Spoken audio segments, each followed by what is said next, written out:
Olá, caros alunos, nós vamos estar explicando para vocês agora como é que resolve as integrais por partes, tá? Integrais por partes. Eu queria explicar uma coisinha para vocês antes. De onde é que surge a necessidade de estar resolvendo integrais por partes? Eu vi que nas aulas anteriores, alguns alunos ficaram com dúvidas sobre qual era a diferença entre resolver uma integral de uma forma imediata e qual era a diferença de resolver uma integral utilizando a regra da substituição.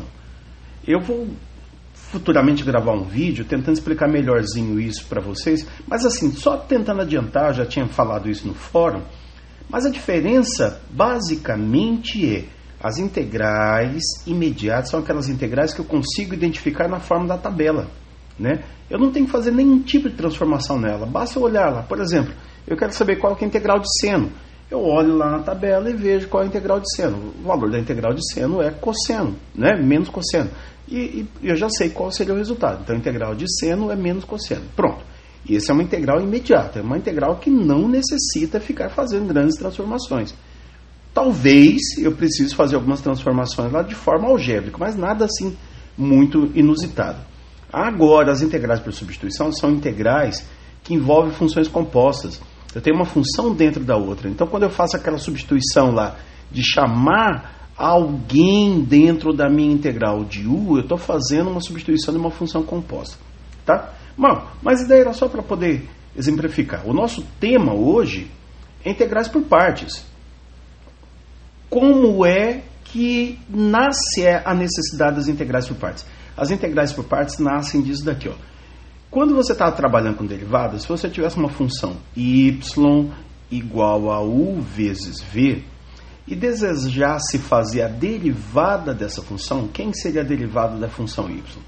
Então, segundo lá as regras de integração imediatas, toda vez que eu tivesse um produto, eu teria que fazer isso daqui, ó.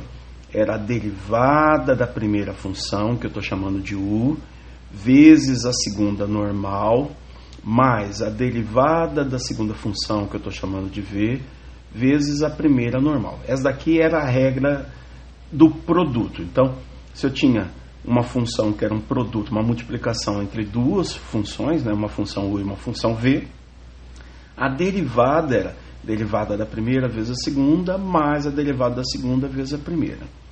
Quando eu quero fazer integrais por partes, o que eu estou querendo é aplicar integrais, a regra de integração nessa derivada para que ela volte àquele processo lá original. Então, se você tinha lá derivada de y é igual a u' vezes v mais v' vezes u, quando você aplicar as integrais em cada uma das partes dessa função, o que é que vai acontecer? A integral da derivada é a própria primitiva, então volta a ser y, né? A integral da derivada é a própria primitiva, então a integral de y' é igual a y. São operações inversas, né? Agora, aqui eu não consigo resolver essa integral e aqui eu não consigo resolver essa integral. Então aqui continua sendo integral de u' vezes v e aqui continua sendo integral de v' vezes u.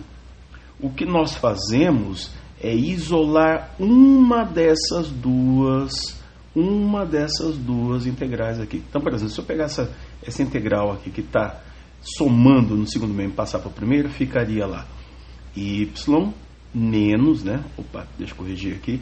Y menos a integral de u' vezes v igual a integral de v' vezes u.